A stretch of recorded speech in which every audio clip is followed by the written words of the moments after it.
सामने आ रही है वो पहले दर्शकों को बता देते हैं। मुंबई में अंधेरी ईस्ट में बीजेपी आगे चल रही है, भाईखला में शिवसेना शिंदे आगे चल रहे हैं। तो ये बड़ी खबर, और अंधेरी ईस्ट में बीजेपी आगे चल रही है। अंधेरी से ही हमारे साथ क्योंकि अतुल जुड़े हुए, तो अतुल का फटाफट से रुक कर ले। अतुल, जानकारी मिल रही है बीजेपी उम्मीदवार यहाँ आगे चल रहे हैं।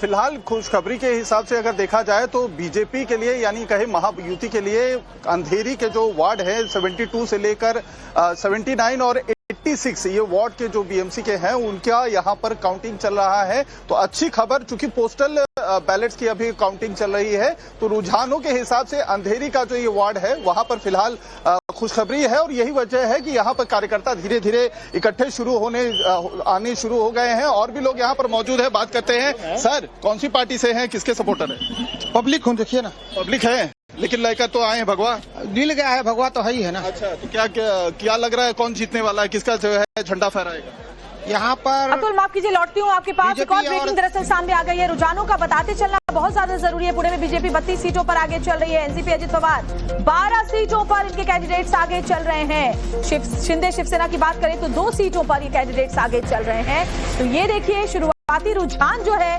फिलहाल सभी पार्टियों के लिए उम्मीद की किरण लेकर आते हुए नजर आ रहे हैं। और अतुल, अगर अंधेरी की, ईस्ट की, वेस्ट की हम बात करें तो यहाँ मुस्लिम और मराठी वोटर सबसे ज्यादा हैं।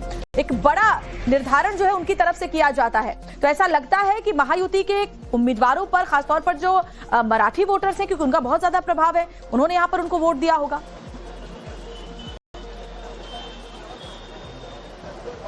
जी देखिए, जैसा कि बताया भी जा रहा है कि उद्धव ठाकरे की और जो राज ठाकरे की एक गठबंधन 20 साल के बाद हुआ है, उसमें मामू फैक्टर जो बार बार कहा जा रहा है, मराठी प्लस मुस्लिम, ये वोट बैंक की एक बहुत बड़ी जो है फैक्टर है, जिसकी वजह से उसका असर भी आपको तुरंत जो एक नया अपडेट आया है। वार्ड क्रमांक 74 जो अंधेरी ईस्ट के जहां पर मैं मौजूद हूं, जहां काउंटिंग हो रही है, यहाँ पर मनसे के जो उम्मीदवार है वो फिलहाल आगे चल रहे हैं। तो कांटे की टक्कर आप केवल एक ही वार्ड से ही समझ सकती हैं कि अगर एक सीट पर बीजेपी के आगे है, दूसरी सीट पर अगर शिवसेना शिंदे गुट है, तो तीसरी पे मनसे आ चुकी है। तो इस तरीके का जो है यहाँ पर ही एक रुझान बताने से आप समझ सकती हैं कि कुछ तो पूरी मुंबई का क्या माहौल रहेगा। और जो कांटे की टक्कर बहुत गहमा गहमी, और मुझे लगता है कि थोड़ा सा और इंतजार करना होगा तस्वीर के बहुत साफ होने तक। जो बड़ी खबर इस वक्त सामने आ रही है, बीएमसी की 86 सीटों के रुझान सामने आ गए, महायुति 48 सीटों पर आगे चल रही है। तो ये बड़ी खबर, महायुति अभी सबसे बड़ी गठबंधन के तौर पर आगे चल रही है। वहीं महाविकास अघाड़ी 25 सीटों पर आगे है।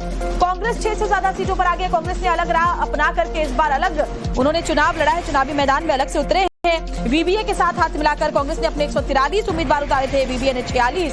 और